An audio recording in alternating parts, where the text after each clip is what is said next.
দেশের 2/3 মানুষ প্রধানমন্ত্রী তারেক রহমানের কাজে সন্তোষ বলে এক জাতীয় জনমত জরিপে উঠে এসেছে। ডপলার রিসার্চ বাংলাদেশ লিমিটেড নামে স্বাধীন জনমত গবেষণা প্রতিষ্ঠান পরিচালিত ওই জরিপে অংশ নেওয়া ৬৬.৩% মানুষ প্রধানমন্ত্রীর প্রতি এ সন্তোষ জানিয়েছেন। তবে প্রধানমন্ত্রীর কাজে সন্তোষ জানালেও তুলনামূলক কম সংখ্যক মানুষ সরকারের উপর আস্থা রাখছেন। সরকারের কাজকে ভালো বলছেন ৫৪.৫% এবং খারাপ বলছেন ৩২.৯% মানুষ। এছাড়া দেশ সঠিক পথে চলছে বলে মনে করেন ৪৮.৬% উত্তরদাতা।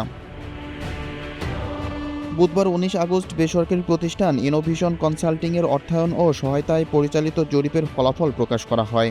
জরিপে অংশ নেওয়া ২১.৬% মানুষ প্রধানমন্ত্রীর কাজে অসন্তোষ প্রকাশ করেছেন, আর ১২.১% কোনো মতামত দেননি বা উত্তর দিতে চাননি।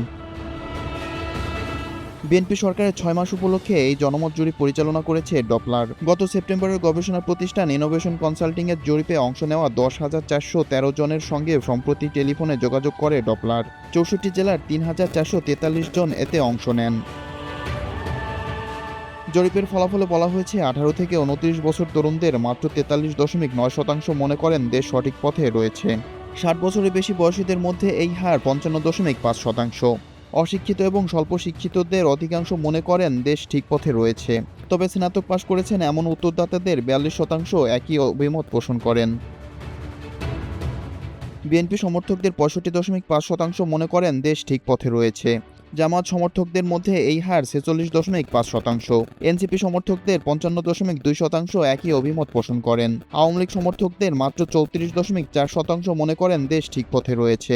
তবে বিএনপিরই ২০% সমর্থক মনে করেন দেশ ঠিক পথে নেই।